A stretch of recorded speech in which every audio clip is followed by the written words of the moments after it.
நன்றி தகப்பனே, இந்த நாளை கொடுத்ததுக்காக ஸ்தோத்திரம்ப்பா. தகப்பனே, இந்த நாள்லேயும் சுவாமி நீர் எங்களோடு இடைப்படுங்க, நீர் எங்களோடு பேசுங்க. நாங்கள் கேட்கிறோம்.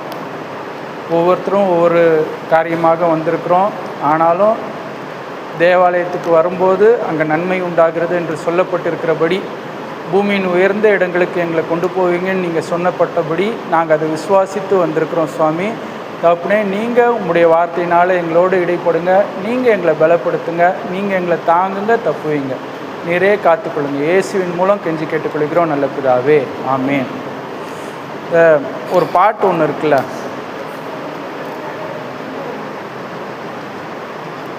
நான் நடந்து வந்த பாதைகள்னு சொல்லிட்டு ஒரு பாட்டு.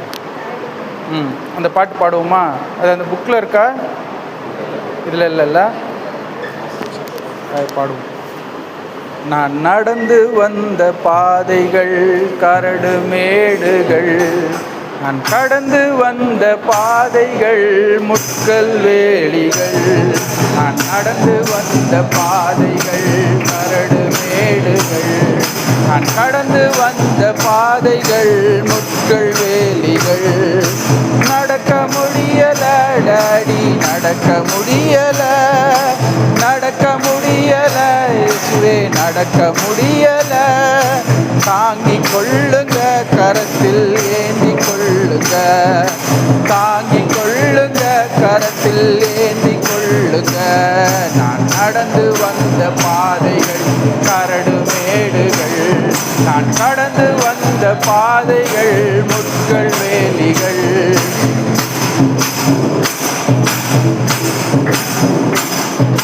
நடக்க முடியல டாடி, நடக்க முடியல, நடக்க முடியல டாடி, நடக்க முடியல. தாங்கிக் கொள்ளுங்க, கரத்தில் ஏந்தி கொள்ளுங்க, தாங்கிக் கொள்ளுங்க, கரத்தில் ஏந்தி கொள்ளுங்க. நான் கொடுத்தால் ஓட முடியல, என் மனபலத்தால் நடந்து பார்த்தேன் நடக்க முடியல, என் சுயபலத்தால் ஓடி பார்த்தேன் ஓட முடியல, என் மனபலத்தால் நடந்து பார்த்தேன் நடக்க முடியல, என் தோள் பலத்தால் சுமந்து பார்த்தேன் சுமக்க முடியல, என் கால் பலத்தால் கடந்து பார்த்தேன் கடக்க முடியல, தோள் பலத்தால் சுமந்து பார்த்தேன் சுமக்க முடியல, என் கால் பலத்தால் கடந்து பார்த்தேன் கடக்க முடியல. நடக்க முடியல டாடி, நடக்க முடியல, நடக்க முடியல டாடி, நடக்க முடியல. தாங்கிக் கொள்ளுங்க, கரத்தில் ஏந்தி கொள்ளுங்க, தாங்கிக் கொள்ளுங்க, கரத்தில் ஏந்தி கொள்ளுங்க. வந்த பாதைகள் கரடு மேடுகள், நடந்து வந்த பாதைகள் முட்கள் வேலிகள். நான் நடந்து வந்த பாதைகள் கரடு மேடுகள், கடந்து வந்த பாதைகள் முட்கள் வேலிகள். ஆமீன். இப்போது நம்ம நடந்து வந்த பாதை அப்படி தான் இருக்குது இல்லை? அப்போது நிறைய நேரத்தில் நம்மளால் நடக்க முடியாமையும் இருக்குது, சோர்வாகுது, இருதயம் சோர்ந்து போகுது. அப்போது நம்மளுடைய ஒரே ஹோப்பு, நம்மளுடைய ஒரே நம்பிக்கை இல்லை, இந்த தேவன் தான். இந்த தேவன் என்றென்றும் உள்ள சதா காலங்களிலும். அப்போது சதா காலத்துக்கும் நம்மளோட இருக்கிற தேவன். அப்போது இந்த தேவனை நோக்கி தான் நம்ம முறையிடுறோம். என்னால் நடக்க முடியல ஆண்டவரே, என்னால் இந்த பாதையை தாண்ட முடியல, நான் எவ்வளோ ட்ரை பண்ணிட்டேன், நான் ட்ரை பண்ணாமலாம் இல்லை, நான் ட்ரை பண்ணிட்டேன், நான் இந்த பாதையில் நான் கடந்து சென்றுட்டுருக்கேன், நான் முயற்சி எடுக்கிறேன், அதனால் என்னால் முடியல அப்படின்னு சொல்லிட்டு நம்மளுக்கு நிறைய நேரம் ஒரு ஏக்கம் வருதுல்ல. அந்த ஏக்கத்துக்கு இன்றைக்கி ஒரு முற்றுப்புள்ளி. எப்படி அப்படின்னா, ஒருத்தர் நம்மளுக்கு கொடுத்துருக்குறாராம். இந்த கிறிஸ்து ஆவியானவர்னு சொல்லிட்டு ஒருத்தர் நம்மளுக்கு கொடுத்துருக்குறாராம். இன்றைக்கி அதுதான் நம்மளுக்கு வரப்போகிற வெளிப்பாடு. சரியா? நம்மளுக்கு இன்றைக்கி நம்ம இங்கேருந்து வெளியில் போகும்போது நம்ம யாரை பெற்றுக்கொண்டிருக்கிறோம், நம்மளோடு யார் இருக்கிறது, இவரால் என்னெல்லாம் செய்ய முடியும், இந்த ஆவியானவரை நம்ம பெற்றுக்கொண்டிருக்கிறோமா, இந்த ஆவியானவரால் என்னெல்லாம் செய்ய முடியுன்றத அந்த உணர்வோடு நம்ம இங்கேருந்து வெளியில் கடந்து போகும்போது நம்மளுக்கு வந்து இன்றைக்கி இந்த நடக்க முடியலன்னு நம்ம சொல்கிறோம்ல சில நேரம், இந்த சூழ்நிலையிலக்குள்ளே நம்ம வரமாட்டோம். ஏன் அப்படின்னா இந்த ஆவியானவர் வந்து இந்த மாதிரி ஒரு சூழ்நிலையில் அவரால் என்ன பண்ண முடியுன்ற அந்த உணர்வு நம்மளுக்கு வந்துருமா. இன்னைக்கு நம்மளுக்கு கொடுக்கப்படுற சத்தியத்தில் சத்தியம் நம்மளை விடுதலை ஆக்கிரும். அதுதான் இன்னைக்கு சத்தியம். சரியா? அப்போ அது எப்படி விடுதலை ஆக்குது பாருங்க. 2 கொரிந்தியர் 3:17 இப்படி சொல்லுது, கர்த்தரே ஆவியானவர், கர்த்தருடைய ஆவி எங்கேயோ அங்கே விடுதலையும் உண்டு. அப்போ கர்த்தரே ஆவியானவர், கர்த்தருடைய ஆவி எங்கேயோ அங்கே விடுதலையும் உண்டு. இப்போ இந்த ஆவி எங்கேயோ அங்கே விடுதலையும் உண்டு. சரியா? இப்போ ஆவி எங்க இருக்கு அப்படின்னு பார்த்தீங்கன்னா, ஆவி எங்க இருக்குன்னு நான் சொல்றேன் பாருங்க.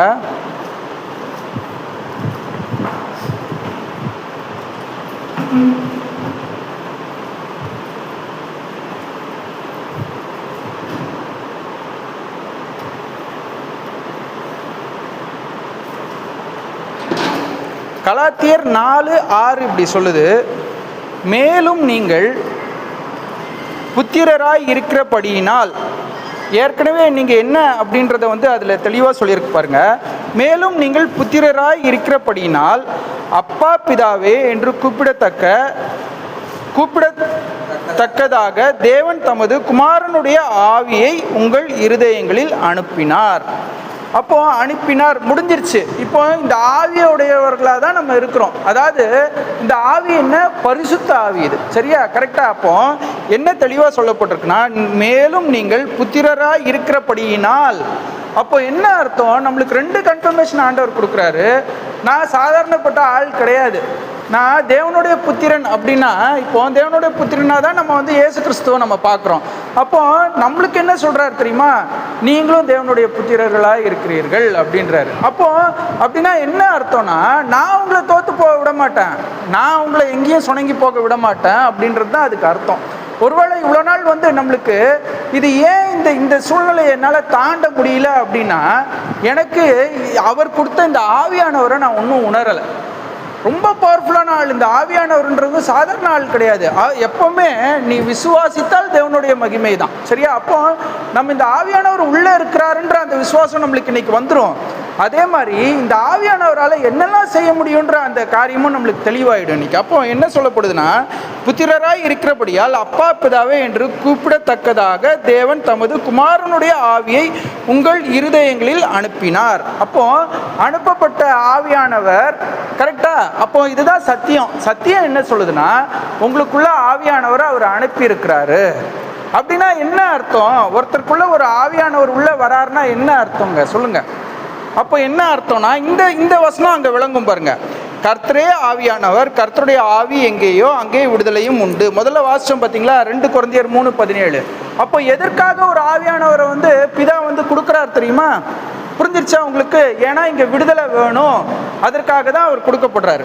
அப்போ அவர் எங்கேயோ அங்கே விடுதலை உண்டு. அப்போ நம்ம வாழ்க்கையில் நிறைய நேரம் ஒரு சூழ்நிலையிலேருந்து இந்த சூழ்நிலை ரிப்பீட் ஆகிட்டே இருக்கு, திரும்ப ஸ்கொயர் 1ல் வந்து நிற்கிறோமே அப்படின்ற மாதிரி இருக்குல்ல. திரும்ப இதே சூழ்நிலைக்குள்ளேயே நான் சொல்லிக்கிட்டே இருக்கிறேனே அப்படின்னு சொல்லிட்டு, நான் ஏன் அப்படி சொல்லிக்கிட்டே இருக்கிறேன்னா, எனக்கு அந்த உணர்வு ஒன்றும் வரல. இந்த ஆவியானவரை என்னோட இருதயத்தில் தேவன் அனுப்பியிருக்கிறாரு அப்படின்ற அந்த உணர்வு எனக்கு ஒன்றும் வரல. ஏன்னா இந்த கலாத்தியர் 4:6 தெளிவாக சொல்லுது, இந்த ஆவியானவரை உங்களோட இருதயங்களில் நான் அனுப்பிட்டேன். அவர் எதற்காக வந்திருக்கிறார் தெரியுமா? விடுதலை உண்டு பண்ணுறதுக்கு தான். 2 கொரிந்தியர் 3:17 அப்படி தான் சொல்லுது தெளிவாக. கர்த்தருடைய ஆவியானவர் எங்கேயோ அங்கே விடுதலை உண்டு. அப்போ எங்கே இருக்கிறாரு? அவர் என் இருதயத்தில் இருக்கிறாருங்க. இன்னைக்கு எனக்கே தெரியல, ஆனால் இப்போ அதுதான் விஷயம். இப்போ எனக்கு இது தெரிஞ்சிருச்சு. இன்னைக்கு இனிமேல் என்ன செய்வோம்? இந்த ஆவியானவர் வந்து யாருன்றதை நம்ம கற்றுக்குவோம். சரியா? இப்போ எனக்கு இன்னைக்கு தெரிஞ்சிருச்சா? இப்போ தெளிவாயிடுச்சா? இந்த சத்தியம் என்ன சொல்லுதுன்னா, நான் உங்கள் இருதயத்தில் ஆவியானவர் அனுப்பியிருக்கிறேன். அடுத்தது இந்த சத்தியம் என்ன சொல்லுதுன்னா, இந்த ஆவியானவர் எங்கேயோ அங்கே தான் விடுதலை, வேறு எங்கேயுமே கிடையாது. அப்போது நம்மளுக்கு இன்றைக்கி ஒரு சில சூழ்நிலையில் நம்ம சுற்றிக்கிட்டே இருக்கிறதுக்கு காரணம் என்ன அப்படின்னா, இந்த ஆவியானவருடைய உணர்வு இல்லை அப்படின்றது தான் அர்த்தம். சரியா? அப்போது அடுத்தது பாருங்கள், நம்ம இன்றைக்கி வந்து வெளிப்படுத்தின விசேஷம் 3 சரியா? 6, 13, 22 மூணுமே ஒரே விஷயத்தையே திரும்ப திரும்ப உணர்த்துது. என்னத்தை உணர்த்துது அப்படின்னா, ஆவியானவர் சபைகளுக்கு சொல்லுகிறதை காதுள்ளவன் கேட்க கடவன் என்று எழுது அப்படின்னு சொல்லிட்டு, வெளிப்படுத்தின விசேஷம் 3 6வது வசனமும் அதுதான் சொல்லுது, 13வது வசனமும் அதுதான் சொல்லுது, 22வது வசனமும் அதுதான் சொல்லுது.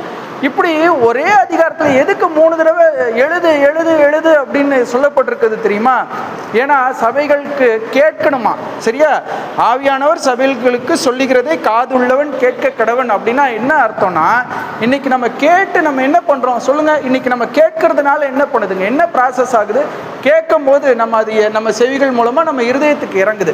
இருதயத்துக்குள்ள இறங்க வேண்டியது என்ன அப்படின்னா, என்னுடைய ஆவி எங்கேயோ அங்கே விடுதலை உண்டு, என்னோட ஆவியை உன் இருதயத்துக்குள்ள நான் வச்சிருக்கிறேன் இப்படின்றத நீ கேள்விப்படு அப்படின்னு சொல்றாரு. அப்போ ஆவியானவர் தான் இன்னைக்கு நம்மளோடய இடைப்பட்டு இருக்கிறார். அதே ஆவியானவர் தாங்க உங்க இருதயத்தில் இருக்கிற ஆவியானவர், என் இருதயத்தில் இருக்கிற ஆவியானவரும் அவரே தான் நம்ம கூட இடைப்பட்டு இருக்கிறார். நான் இருக்கேன், பயப்படாத, நான் இருக்கேன், நீ கலங்க வேண்டிய அவசியம் கிடையாது, என்னால் செய்யக்கூடாத அதிசயமான காரியம் ஒன்றுமே கிடையாது.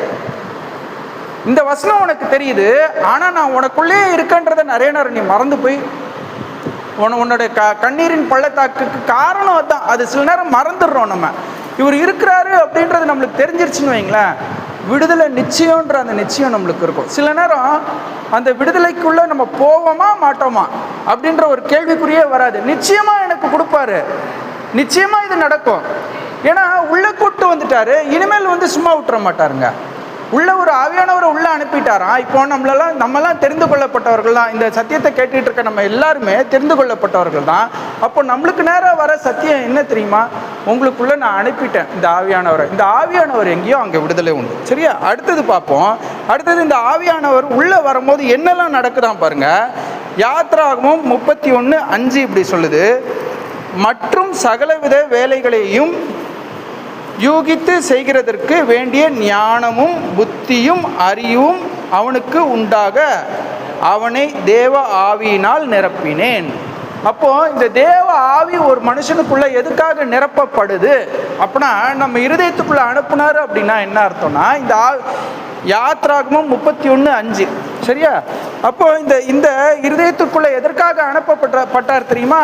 நம்மளுக்குள்ள என்ன தேவையா? ஞானம் வருமா, புத்தி வருமா, அறிவு வருமா. ஃபர்ஸ்ட் இந்த காரியங்களை அவர் கொண்டு வந்துட்டார்னா என்ன அர்த்தம் அப்படின்னா, இந்த ஞானம் இருக்கும் போது என்ன செய்யும் தெரியுமா? இந்த ஞானம் நம்மளோட பேசும். அது என்ன சொல்லும்? நீ பயப்படாத, சரியா? நீ எங்க நம்பிக்கையை வைக்கணுன்றது அது உங்களுக்கு சொல்லும், அது உங்களுக்கு உணர்த்தும். அப்போ நம்மளுக்கு இன்னைக்கு ஆக்சிடென்டெல்லாம் இங்க நம்ம உட்காந்துடல, இந்த ஆவியானவரை பெற்றுக்கொண்டு தான் நம்ம வெளியில போறோம். அப்போ இந்த ஆவியானவரை எதற்காக பெற்றுக்கொள்ள போகிறோம்னா, இந்த ஞானமும் புத்தியும் அறிவும் நம்மளுக்கு வரப்போகுதுன்னு அர்த்தம்.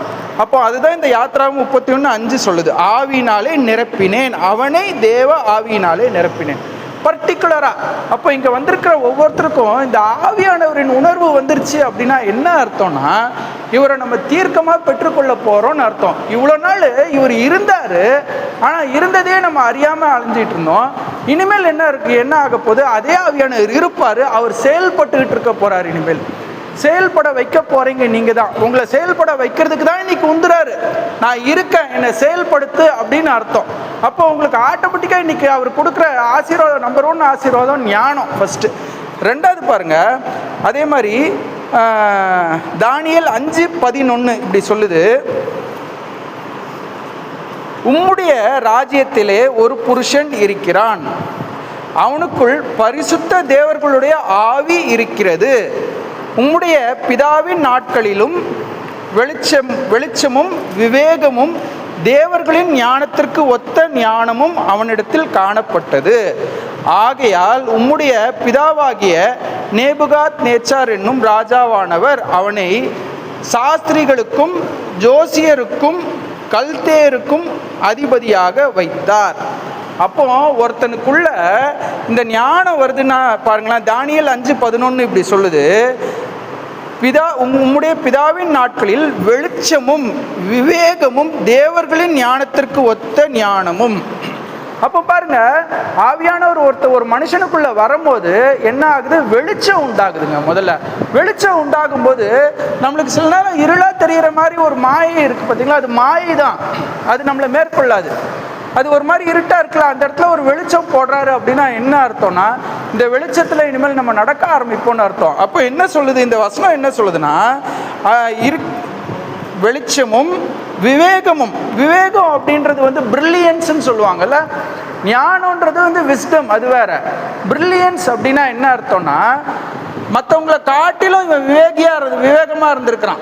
விவேகம் அப்படின்னா பிரில்லியண்ட்டாக இருந்ததுனால என்ன ஆயிருக்கு பாருங்க, எல்லாருக்கும் முன்னாடி போயிட்டு அதிபதியாக வைத்தார்னு சொல்லி முடிக்கிறார். அப்போ அதிபதிகளாக நம்மளை வந்து மாற்ற போறாரு அப்படின்னு அர்த்தம் இன்னைக்கு, சரியா? அப்போ ஆவியானவரை நம்ம உணர்ந்து கொள்றோம். இன்னைக்கு நடக்குது, ஆவியானவர் உணர்ந்து கொள்றோம். இந்த ஆவியானவர் நம்மளுக்கு வெளிச்சத்தையும் விவேகத்தையும் ஞானத்தையும் கொடுக்கறதுனால என்ன ஆக போதான், அதிபதிகளாக மாற போடுறோம். ரெண்டாவது விஷயம் இந்த ஆவியானவர் நம்மளுக்கு கொடுக்கறது, சரியா? மூணாவது விஷயம் என்ன அப்படின்னு பார்த்தீங்கன்னா நியாயாதிபதிகள் 3:10 இப்படி சொல்லுது, அவன் மேல் கர்த்தருடைய ஆவி வந்திருந்ததினால் அவன் இஸ்ரவேலை நியாயம் விசாரித்து யுத்தம் பண்ண புறப்பட்டான். கர்த்தர் மெசொப்பொத்தேமியாவின் ராஜாவாகிய கூசான் ரிஷாதாயிமை அவன் கையிலே ஒப்பு கொடுத்தார்.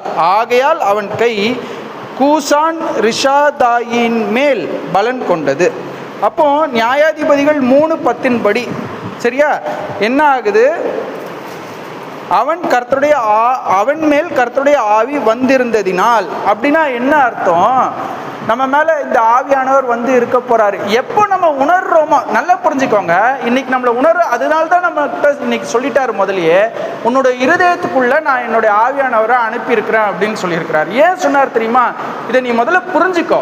இதை புரிஞ்சுக்கிட்டோம் அப்படின்னா என்ன ஆகும், அடுத்தது இவர் யாருன்றது நம்மளுக்கு தெரிஞ்சிடும். அப்போ என்ன ஆகும், இந்த ஆவியானவர் செயல்பட முடியும். இங்க எப்படி செயல்பட்டிருக்காரு பாருங்க, அவன் மேல் கர்த்தருடைய ஆவி வந்திருந்ததினால். அப்போ இங்க என்னால இருக்க முடியும், ஏன்னா இவன் என்ன பிலீவ் பண்றான், நான் இருக்கன்றதை இவன் வந்து பிலீவ் பண்றான், அதனால இவனுக்கு என்னால காரியங்களை செய்ய முடியும். பிலீவ் பண்றானா அப்படின்னா என்ன அர்த்தம்னா ஒவ்வொரு இடத்துலையும் நீ விசுவாசிக்கிறாயா அப்படின்னு கேட்கிறாரு பாருங்க. அப்போ அந்த கேள்விக்கு பதில் இங்க வருது, ஆமா ஆண்டவரே நான் விசுவாசிக்கிறேன், ஆவியானவர் என்னோட தான் இருக்கிறாரு, என் இருதயத்துல இருக்கிறாரு, வேற எங்கேயும் இல்லை, ஆவியானவர் எங்கேயோ அங்கே விடுதலை உண்டுன்ற அந்த வசனமும் எனக்கு இப்போ தெரிஞ்சிருச்சு தீர்க்கமா. அப்போ இவரால் விடுதலையை கொடுக்க முடியும்னு எனக்கு தெரிஞ்சிட்ட பிறகு என்னோட காரியம் என்ன ஆகுதுன்னா, என்னோட சத்ருக்கு நேராக நான் யுத்தம் பண்ண புறப்படுகிறேன். புரியுதா? இவ்வளோ நாள் இந்த சத்ருவை நான் வந்து ஃபேஸே பண்ண மாட்டேன்.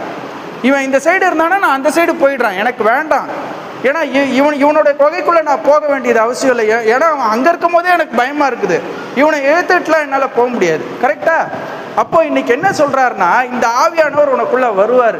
வரும்போது நீ என்ன பண்ணுவ, யுத்தம் பண்ண புறப்பட்டான் ஃபஸ்ட்டு, சரியா? அடுத்தது நான் என்ன பண்ணுவேன், அவன் கையிலே ஒப்பு கொடுத்தார். கூசான் அந்த ராஜாவை வந்து அவன் கையில் ஒப்பு கொடுக்குறாரு. யுத்தம் பண்ண புறப்பட்டு போகும்போது என்ன ஆகுது, ஒரு ராஜாவை ஒப்பு கொடுக்குறாரு. அப்போ இன்னைக்கு என்ன அர்த்தம்னா, உங்களோட எதிரி ஒரு பெரிய ராஜாவாகவே இருக்கட்டும், ஐ டோன்ட் கேர், அவ்வளோதான், அதுதான் அர்த்தம், ஐ டோன்ட் கேர். ஏன்னா என்ன அர்த்தம் அப்படின்னா, அவனுக்குள்ளே இருக்கிறவனை காட்டிலும் என்னுள்ள இருக்கிறவர் பெரியவர். கரெக்டாக அந்த வசனம் இருக்குல்ல. அப்போ என்னுள்ள இருக்கிற ஆவியானவர் சாதாரண ஆள் கிடையாதுங்க. இன்னைக்கு நம்மளை கூட்டி சேர்த்து நம்மளுக்கு வந்து இந்த மண்ணாவை கொடுக்குறாரு பார்த்தீங்களா? எதுக்காக கொடுக்குறாருனா, இந்த மண்ணால் வந்து அந்த ஔஷதம் இருக்குது, நம்ம தேடிட்டு இருந்தோம்ல, அந்த சமாதானம் இதில் தான் இருக்குது, அந்த சந்தோஷம் இதில் தான் இருக்குது, அந்த வெற்றி இதில் தான் இருக்குது. இந்த ஆவியானவரை உணர்ந்து கொள்ளும் போது சகலத்தையும் நம்ம பெற்றுக்கொள்கிறோம். அப்போ மூணாவது காரியம், சத்ருவை ஒப்பு கொடுக்குறாரு, நம்ம பலன் கொள்றோம் அவன் மேலே. கரெக்டா? நாலாவது பாருங்க, நாலாவது அதே மாதிரி இன்னொரு பலன் கொள்ற காரியம், நியாயாதிபதிகள் 14:6 இப்படி சொல்லுது. நியாயாதிபதிகள் 14:6, அப்பொழுது கர்த்தருடைய ஆவி அவன் மேல் பலமாய் இறங்கினதினால் அவன் தன் கையில் ஒன்றும் இல்லாதிருந்தும் அதை ஒரு ஆட்டுக்குட்டியை கிழித்து போடுகிறது போல் கிழித்து போட்டான். அப்போ இந்த வசனம் என்ன தெளிவாக சொல்லுது தெரியுமா? இது வந்து ஒரு சிங்கம் இருக்குது, அங்கே அவன் போகிற வழியில் சிங்கம் இருக்குது அப்படின்னா என்ன அர்த்தம்னா, சிங்கத்தை வந்து நீங்கள் வந்து எதுவுமே பண்ண முடியாதுங்க, அது காட்டுக்கு ராஜா. அது அங்கே நின்றுட்டு இருந்துச்சுன்னா நீங்கள் ஒதுங்கி தான் போகணும், பின்வாங்கி தான் போகணும், இல்லை ஓடி போகணும், இல்லை அந்த சிங்கத்துக்கு இரையாகணும். இதுதான் ரெண்டு சீன் பார்த்தீங்கன்னா, ஒன்றுக்கு அதுக்கு இரையாகணும், இல்லை ஓடி போகணும். இது ரெண்டுமே இங்கே நடக்கலை. ஏன் ரெண்டுமே நடக்கலை அப்படின்னா, அப்பொழுது கர்த்தருடைய ஆவி அவன் மேல் பலமாய் இறங்கினதினால். அப்போ பலமாய் இறங்குற காரியம் ஒன்று நடக்க போகுது அப்போ நம்ம வாழ்க்கையில். இந்த ஆவியானவர் ஆமாம், என் மகன் என் மகன் உணர்ந்துட்டா, நான் இருக்கிறேன்றதை உணர்ந்துட்டா. பார்த்தீங்களா, இப்போ நான் இதுக்குள்ளே வரேன், இவனுக்குள்ளே வரும்போது என்ன ஆகுது, எவ்வளோ பெரிய சத்ருவாக இருந்தாலும் சரி, ஒரு ஆட்டுக்குட்டியை போல அவன் வாயை கிழிச்சிட்டு போயிட்டானோ. அப்போ அந்த சிங்கத்தை அவன் சாவடிச்சிட்டான்னு அர்த்தம். எங்கேயாவது நீங்கள் கேள்விப்பட்டீங்களா இந்த மாதிரி காரியத்தை? எங்கேயாவது நம்ம கேள்விப்பட்டிருப்போமா? சிங்கம் தான் ஒருத்தனை சாகடிக்கும், இல்லை சிங்கத்துக்கு தப்பிச்சு ஓடி போனான்றது தான் நம்ம கதைகளில் கேட்டிருக்கிறோம். ரியாலிட்டியில் நடக்கிறது தான். ஆனால் இங்கே சத்தியம் என்ன சொல்லுதுன்னா, அவன் சிங்கத்தை ஒரு ஆட்டுக்குட்டியை போல கிழித்தானா. அதுக்கு முந்தின வசனம் சொல்லும், 14:5 வரும், சிங்கத்தை பற்றி வரும். சரியா? அப்போ இந்த காரியமும் நம்ம வாழ்க்கையில் அவர் கட்டளை இடுகிறார். அப்போ ஆவியானவர் உள்ளே வரும்போது என்னெல்லாம் நடக்குது பாருங்க, நம்மளுக்கு 1 by 1 நடக்குது. முதல்ல ஞானம் வருது, ரெண்டாவது வெளிச்சமும் விவேகமும் பிரில்லியன்ஸும் வருது. சரியா? மூணாவது தெம்பு வருது. எதுக்கு தெம்பு வருது? யுத்தத்தை பண்ணுறதுக்கு தெம்பு வருது. நாலாவது ஒரு தெம்பு வருது. அது எதுக்கு வருது? என்ன மாதிரி சத்ருவாக இருந்தாலும் அவனை நான் கிழிச்சு போடுவேன் அப்படின்ற அந்த தெம்பு வருது. அந்த தெம்பு உள்ளே வந்துட்ட பிறகு தான் ஆவியானவர் பலமாக இறங்கின பிற்பாடு தான் அது நடக்குது. அப்போ அதுக்கு முந்தின ஸ்டேஜில் இன்னைக்கு இந்த வசனம் வருதுன்னா என்ன அர்த்தம் அப்படின்னா, இந்த ஸ்டேஜுக்குள்ளே நீங்கள் போக போகிறீங்கன்னு அர்த்தம். இந்த ஸ்டேஜுக்குள்ளே ஆவியானவர் உங்களை நடத்த போகிறாருன்னு அர்த்தம். இதை நீங்கள் ருசி பார்க்க போகிறீங்கன்னு அர்த்தம். இவ்வளோ நாள் ருசி பார்த்திராத அந்த வெற்றி இருக்குது பார்த்தீங்களா, அதை இனிமேல் ருசி பார்க்க போகிறீங்க அப்படின்றது தான் அர்த்தம் இதுக்கு. அடுத்தது பாருங்கள், 1 சாமுவேல் 10:6 இப்படி சொல்லுது, அப்பொழுது கர்த்தருடைய ஆவி உன்மேல் இறங்குவார், நீ அவர்களோட கூட தீர்க்க தரிசனம் சொல்லி வேறே மனுஷன் ஆவாய். அப்போ பாருங்க, வேறே மனுஷன் ஆகிறது அப்படின்னா என்ன அர்த்தம்னா, 1 சாமுவேல் 10:6 இப்படி சொல்லுது, வேற மனுஷனா ஆயிடுவே நீ அப்படின்னா என்ன அர்த்தம் அப்படின்னா, இன்னைக்கு இந்த வார்த்தை வருது அப்படின்னா நம்ம இனிமேல் பழைய மனுஷர்களா இருக்க போறது கிடையாது அப்படின்னு அர்த்தம். நம்மளுக்குள்ள அந்த ஆவியானவர் வரும்போது என்ன ஆகுமா, நம்ம தீர்க்க தரிசனம் உரைக்க ஆரம்பிப்போமா. இது நடக்கதான் போகுது. இவன் தான் தீர்க்கதரிசின்லாம் கிடையாது. இப்போ நல்லா யோசிங்களேன், இந்த பைபிளில் இருக்கிற ஒவ்வொரு வசனமும் என்ன சொல்லுதுன்னா, ஒவ்வொருத்தருக்கும் உரிய வசனம். இப்போ இதை நான் எடுத்துக்கிட்டேன் அப்படின்னா அது எனக்கு செயல்படும். இல்லைங்க, இது எனக்குரிய பங்கு கிடையாது, அது தீர்க்கதரிசிக்குரிய பங்கு ஆண்டவர் பேசியிருக்கிறாருன்னு சொல்லி நம்ம நினச்சிட்டோன்னு வைங்களா, அது தீர்க்கதரிசிக்குள்ள பங்கு. இப்போது ஒருத்தன் தீர்க்கதரிசி ஆயிட்டானா என்ன ஆகுது தெரியுமா? ஒருத்தன் தீர்க்கதரிசி ஆகும்போது அவனுடைய ஃப்யூச்சரை ஆண்டவர் அவங்ககிட்டையும் பேசுகிறாரு, மற்றவங்க ஃப்யூச்சரையும் அவங்ககிட்ட பேசுகிறாரு. அப்போது அது என்ன ஆகுதுன்னா, ஒருவேளை அந்த ஃப்யூச்சரில் ஒரு ஆபத்து இருக்குன்னா அதுலேருந்து விலகி கொள்றதுக்கு நம்மளை அது காக்குது. ஒருவேளை அந்த ஃப்யூச்சரில் ஒரு நன்மை இருக்குது அப்படின்னா தேர்ந்தெடுக்க வேண்டிய ஒரு ஃப்யூச்சர் இருக்குன்னு வைங்க, அந்த ஃப்யூச்சரையும் காட்டுறாரா. அப்போது இந்த ஆவியானவர் இன்னைக்கு இந்த வசனம் வருது அப்படின்னா என்ன அர்த்தம்னா, திரும்பியும் நீங்கள் விசுவாசிக்கும் போது, ஆமாம் இந்த ஆவியானவர் என்னோட தான் இருக்கிறார், அப்போ நான் தீர்க்க தரிசன வரத்தை நான் பெற்றுக்கொள்ளுவேன். அப்போ தீர்க்க தரிசன வரத்தை பெற்றுக்கொள்ளும் போது நான் யாராக ஆகிறேன்? வேறே மனுஷனாக ஆகிறேன். நான் நார்மல் மனுஷன் கிடையாது. என்னோட ஃப்யூச்சர் என்னன்றது எனக்கு தெரியும். நான் அடுத்து எந்த அடி எடுத்து வைக்கணுன்றது எனக்கு தெரியும். ஏன்னா ஆவியானவர் என்னோடையே இருந்து என்னை வழிநடத்த ஆரம்பிச்சிட்டார். அப்போ இன்னைக்கு நம்மளை வழிநடத்த போகிறாரு, நம்மளோட எதிர்காலத்தை நம்மளுக்கே தெரிவிக்க போகிறாருன்றது தான் இன்னைக்கு சத்தியம். அதை யாரெல்லாம் விசுவாசிக்கிறோமோ, அதை ஊழியக்காரங்க தான் விசுவாசிக்கணும்னு கிடையாது, ஊழியக்காரங்களுடைய பங்குதான் கிடையாது, யாரெல்லாம் விசுவாசிக்கிறாங்களோ. சரியா? அப்போ ஒரு இடத்துல பைபிளில் சொல்லப்பட்டிருக்கு, சின்ன சின்ன பசங்களாம் தீர்க்க தரிசனம் சொன்னாங்களாம். சரியா? முதியவர்கள் தீர்க்க தரிசனம் சொன்னாங்களாம். அப்போ என்னதுங்க இது? ஆவியானவர் உள்ளே வரும்போது இவன் அவன் கிடையாது, அவர் வேறு பிரித்து பார்க்கறது கிடையாது, எல்லாம் என்னோட பிள்ளை தான். இந்த பிள்ளைக்கு தேவையான தீர்க்க தரிசனம் அவனுக்கே கிடைச்சிருச்சுன்னு வைங்களேன். நான் இன்னைக்கு போயிட்டு ஒவ்வொரு தடவையும் யாரையாவது ஒருத்தர் போய் தேடி நிற்க வேண்டிய அவசியம் கிடையாதுல்ல. அப்போ எனக்கே தெரிஞ்சிருது, எனக்கே தரிசனங்களும் தீர்க்க தரிசனங்களும் கொடுக்கப்படும் போது நான் யாரை தேடி போகணும்? ஆவியானவர் என் கூட இருக்கிறாரு, இவர் தான் அவங்களுக்கும் தீர்க்க தரிசனம் சொல்றாரு. கரெக்டா? அப்போ இவர் என் கூட இருக்கிறாருன்றதை நான் உணர்ந்துட்ட பிற்பாடு இவர் செய்யக்கூடிய ஒரு காரியம் இது இன்னைக்கு அப்போ உணர வைக்கிறாருன்னு அர்த்தம். இன்னைக்கு ஆமா என் கூட இருக்கிறாரு இவர், எனக்கும் தீர்க்க தரிசன வரங்கள் வரப்போகுதுன்னு அர்த்தம், ஸ்டார்ட் ஆக போகுதுன்னு அர்த்தம். இந்த காரியமும் நடக்குதா? அடுத்தது பாருங்க, புதுமையாக்குற ஒரு காரியம் வருதான் பாருங்க. அடுத்தது சங்கீதம் 104:30, நீர் உம்முடைய சங்கீதம் 104:30, நீர் உம்முடைய ஆவியை அனுப்பும் போது அவைகள் சிருஷ்டிக்கப்படும். நீர் பூமியின் ரூபத்தையும் புதிதாக்குகிறீர். அப்படின்னா என்ன அர்த்தம் அப்படின்னா, அந்த ஆவி அனுப்பப்படும் போது, அந்த ஆவி என்னோடு இருக்கும்போது என்ன ஆகுதுன்னா சகலமும் புதிதாக சிருஷ்டிக்கப்படும். அப்போ ஒருவேளை நேற்று வரைக்கும் எனக்கு சுகர் இருந்திருக்கலாம், புரியுதா, எனக்கு இந்த உணர்வே இல்லாமல் நான் இருந்திருக்கலாம், சரியா. இன்னைக்கு ஒருவேளை எனக்கு உணர்வு வந்துருச்சு, இந்த ஆவியானவர் எனக்குள்ளே இருக்கிறாரு அப்படின்னா என்னோட பழைய சரீரத்தை அவரால் புதுமையாக்க முடியுமா முடியாதா? கண்டிப்பாக முடியும். ஏன்னா அவர் உள்ளே வரும்போது தெளிவாக வசனம் சத்தியம் என்ன சொல்லுதுன்னா, நீர் உம்முடைய ஆவியை அனுப்பும் போது அவைகள் சிருஷ்டிக்கப்படும். அப்படின்னா என்ன அர்த்தம்னா, அந்த மோசமான சூழ்நிலை எல்லாம் மாறிடும், என் உடம்புக்குள்ளே இருக்கிற வியாதிகள் எல்லாம் சரியாயிடும் அப்படின்னு அர்த்தம். கரெக்டா? அப்போ எனக்கு இன்னைக்கு ஏன் இந்த உணர்வை கொடுக்குறாரு தெரியுமா? நம்மளுக்கு ஏன் இந்த உணர்வை கொடுக்குறாருன்னா, உங்களோட ஒரு சில வியாதிகள் சரியாகணும், ஒரு சில காரியங்கள் உங்களுக்கு புதுமை ஆகணும், சிருஷ்டிக்கப்படணும். அப்படின்னா ஒரு சில புதிய காரியங்கள் உங்கள் வாழ்க்கையில் நடக்கணும் அப்படின்றதுனா நடக்கணும் அப்படின்னா முதல்ல மகனே மகளே என்ன நீ உணர்ந்து கொள்ளணும். நான் உனக்குள்ளே இருக்கிறேன்றதை நீ முதல்ல உணர்ந்துட்டேன்னா, அந்த விசுவாசம் உனக்குள்ளே வந்துருச்சுன்னா, விசுவாசித்தவளே பாக்கியவதி, நான் உனக்கு சொன்ன எல்லாமே நிறைவேறும். நிர்மூலமானவர்களை கட்டுவேன்னா அதை கட்டிடுவேன். கரெக்டா? கர்த்தரால் உரைக்கப்பட்டது அவளுக்கு நிறைவேறும் அப்படின்னு சொல்லப்பட்டிருக்குது, சரியா. அப்போ புதுமையான காரியம் வரும். அடுத்தது உங்களுக்கு ஒரு லைஃபை கொடுப்பாரு பாருங்க. லைஃப் எப்படி வருது அப்படின்னு பாருங்க. எசேக்கியேல் 37:14 இப்படி சொல்லுது, என் ஆவியை உங்களுக்குள் வைப்பேன். எசேக்கியேல் 37:14, நீங்கள் உயிர் அடைவீர்கள், நான் உங்களை உங்கள் தேசத்தில் வைப்பேன், அப்பொழுது நான் கர்த்தர் என்று அறிந்து கொள்வீர்கள். இதை சொன்னேன், இதை செய்வேன் என்று கர்த்தர் உரைக்கிறார் என்று சொல் அப்படின்னு தெளிவாக வருது பாருங்க. அப்போ என்ன அர்த்தம்னா, என் ஆவியை உங்களுக்குள் வைப்பேன் அப்படின்னா, இதுக்கு முன்னாடி வரைக்கும் நான் வைக்கலன்னு சொல்லலை, இதுக்கு முன்னாடி வரைக்கும் அந்த உணர்வு இல்லாமல் இருந்தீங்க, இன்னைக்கு நான் வைக்கிறேன்றதை நீங்கள் தெளிவாக புரிஞ்சுக்கோங்க. அப்படின்னா என்ன அர்த்தம்? இந்த வசனம் என்ன பேசுதுன்னா, என் ஆவியை உங்களுக்குள் வைப்பேன், நீங்கள் உயிர் அடைவீர்கள். எதற்காக வைக்கப்பட்டது ஆவி? உயிர் அடையிறதுக்கு. ஏன்னா சில நேரம் முகம் செத்தவனை போல சுத்துற நானும் தான், எல்லாரும் தான் முகம் செத்துறது. நிறைய நேரம் நம்ம மறைக்க பார்க்குறோம், நம்ம அழுகைகளை மறைக்க பார்க்குறோம். ஆனால் சில நேரம் முகம் செத்து போயிடுது, நல்லாவே தெரிஞ்சிருது. எதிரில் இருக்கவன் கேட்குறான், என்ன பழைய ஆள் மாதிரி இல்லையே நீ, இது என்ன இது அப்படின்னு. அப்போ என்ன அர்த்தம்னா, உள்ளே செத்துருச்சு எல்லாம். அப்போ என்ன சொல்கிறாருன்னா, என் ஆவியை உள்ளே வைக்கும் போது என்ன ஆகும், நம்ம இன்னைக்கு உணர்வடையும் போது, இந்த ஆவியானவர் என் கூட இருக்கிறாருன்றதை நான் உணர்வடையும் போது, நீங்கள் உயிர் அடைவீர்கள், நான் உங்களை உங்கள் தேசத்திலே வைப்பேன். அப்போது உயிர் அடைவீர்கள். ஏன் எனக்கு என் முகம் செத்துருச்சு தெரியுமா?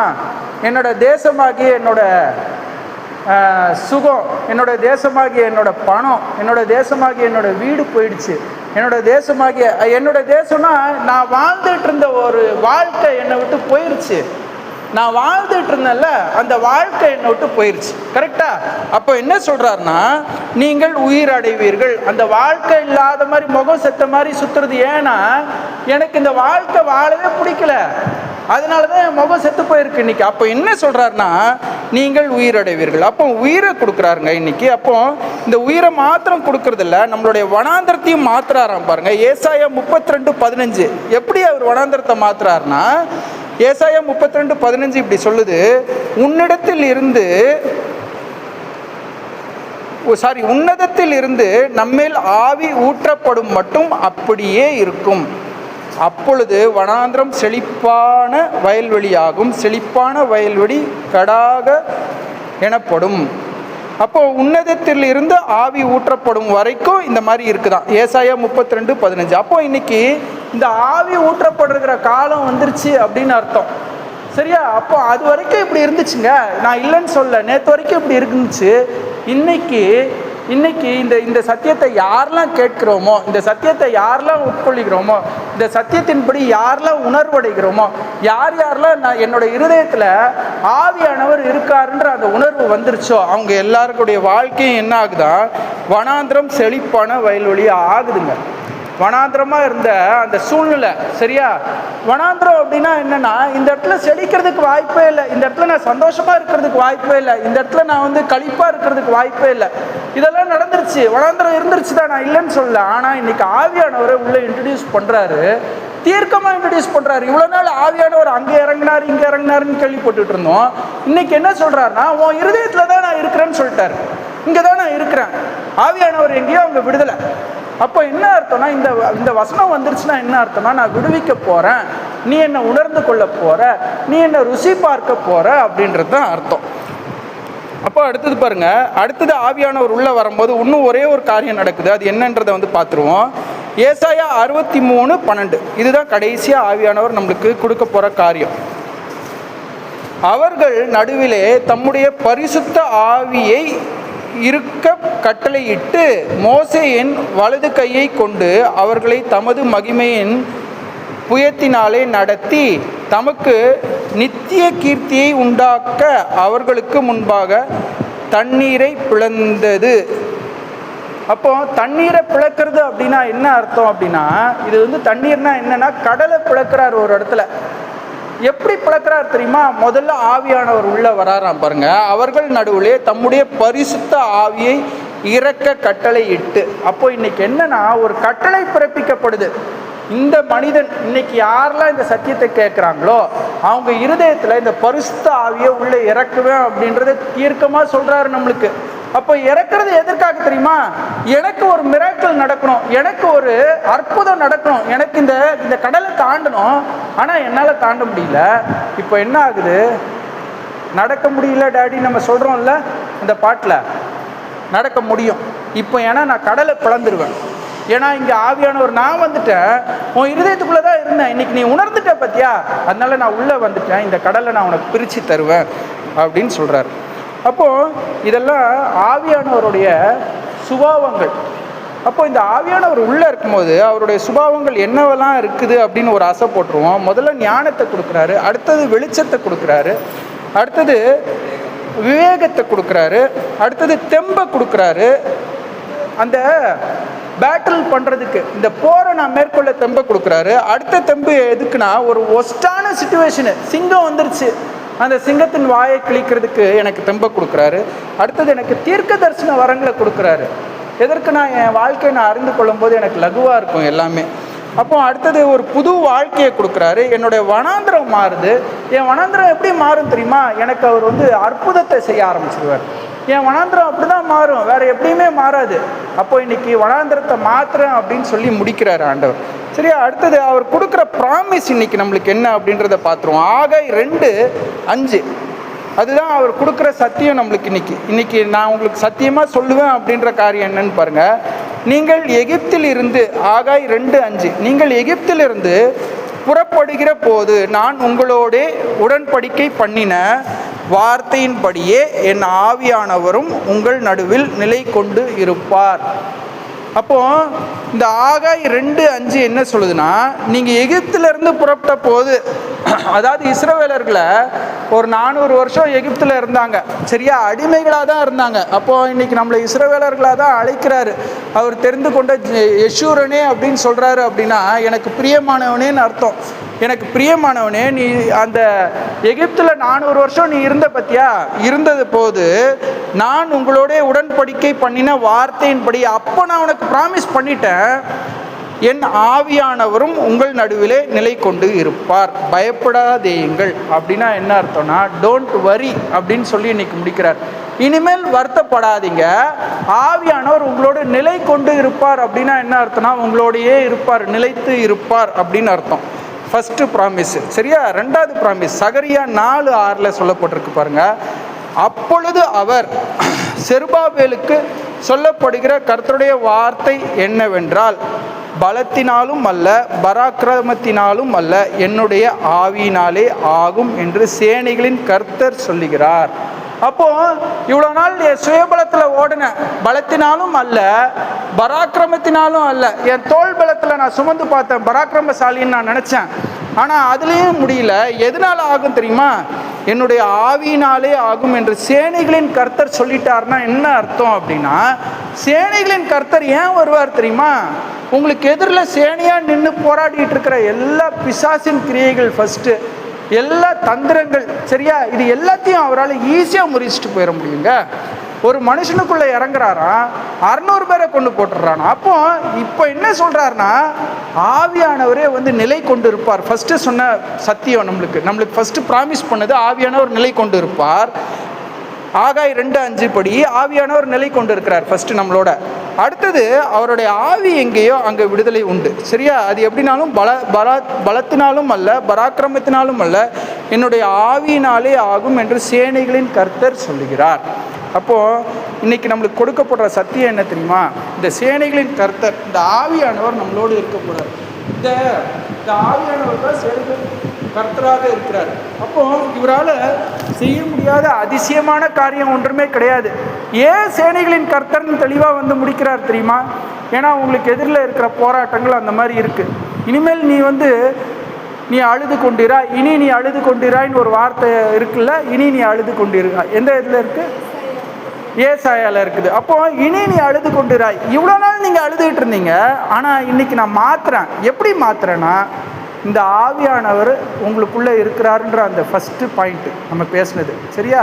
ஆவியானவர் எங்கேயோ அங்கே விடுதலை உண்டு. அப்போது சேனைகளின் கர்த்தர் என்ன சொல்கிறாருன்னா, பலத்தினாலும் அல்ல, பராக்கிரமத்தினாலும் அல்ல, என்னுடைய ஆவியினாலே ஆகும். அந்த ஆவி எங்கே இருக்குது? என்னோட பரிசுத்த ஆவி எங்கே இருக்குன்னா உங்களோட இருதயத்தில் தான் இருக்குது. அப்போது இவரை உணர்ந்து, இப்போ ஒரு ஜெபம் பண்ணி நம்ம முடிச்சிருவோமா? இவரை உணர்ந்து, சரியா? இவரை உணர்ந்து, ஏன்னா இவரை இன்னைக்கு நான் உணர்றேன், ஆனால் இவரை நான் பெற்றுக்கொள்ளணும்ல. கரெக்டாக? இவரை நான் பெற்றுக்கொள்ளணும்ல.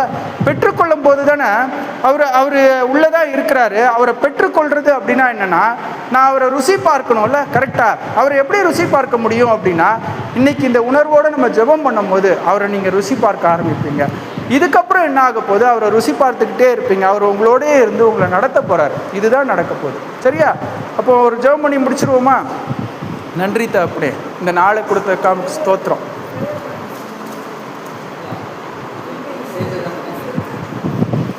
இந்த நாளை கொடுத்தக்கா ஸ்தோத்திரம் ஆண்டவரே. இப்பொழுது சுவாமி, இந்த ஆவியானவரின் பலம், ஆவியானவர் எங்கேயோ அங்கே விடுதலை உண்டு அப்படி நாங்கள் கேள்விப்பட்டோம். அதே போல் கூட சுவாமி, எங்கள் யுத்தங்களெல்லாம் நீங்கள் மேற்கொள்ள போகிறீங்க அப்படின்றத நீங்கள் எங்களுக்கு இன்றைக்கி தீர்க்கமாக சொன்னீங்க. அதற்காக உங்களுக்கு ஸ்தோத்திரம். இப்பொழுதும் சுவாமி தகப்பனே, இந்த ஆவியானவர் துணையை நாங்கள் நாடுகிறோம் தகப்பனே. நீங்கள் எங்களோடு இருக்கிறீங்க, எங்கள் இருதயத்தில் இருக்கிறீங்கன்றதுக்காக உங்களுக்கு நன்றி சுவாமி தகப்பனே. இனி நீ அழுது கொண்டுராயின்னு சொன்னபடி நாங்கள் இனிமேல் அழ போகிறது கிடையாது. ஏன்னா நீங்கள் எங்களோடு இருக்கிறீங்கன்ற அந்த உணர்வோடு நாங்கள் இங்கேருந்து கடந்து செல்கிறோம். நீரே வழி நடத்துங்கப்பா, நீங்களே பலப்படுத்துங்க. எங்களோட மீதி வாழ்க்கையை நாங்கள் உங்கள் இடத்துல ஒப்புவிக்கிறோம். எங்களுக்கு நீங்கள் இந்த பலத்தை தந்தபடியினாலே உங்களுக்கு நன்றி, எங்களுக்கு இந்த உணர்வை தந்தபடியினாலே நன்றி. இந்த உணர்வோடு நாங்கள் இந்த உலகத்துக்குள்ளே செல்கிறோம். நீரே வழி நடத்துங்க, பலப்படுத்துங்க. ஆவியானவர் எங்கேயோ அங்கே விடுதலை உண்டு அப்படின்ற அந்த உணர்வோடு, என்னோடு இருக்கிறார் ஆவியானவர் அப்படின்ற அந்த உணர்வோடு நாங்கள் இந்த இடத்தை விட்டு கடந்து செல்ல போகிறோம். உமக்கே நன்றி. நீரே வழி நடத்துங்க, பலப்படுத்துங்க. இயேசுவின் மூலம் கெஞ்சி கேட்டுக்கொள்கிறோம் நல்ல பிதாவே. ஆமீன்.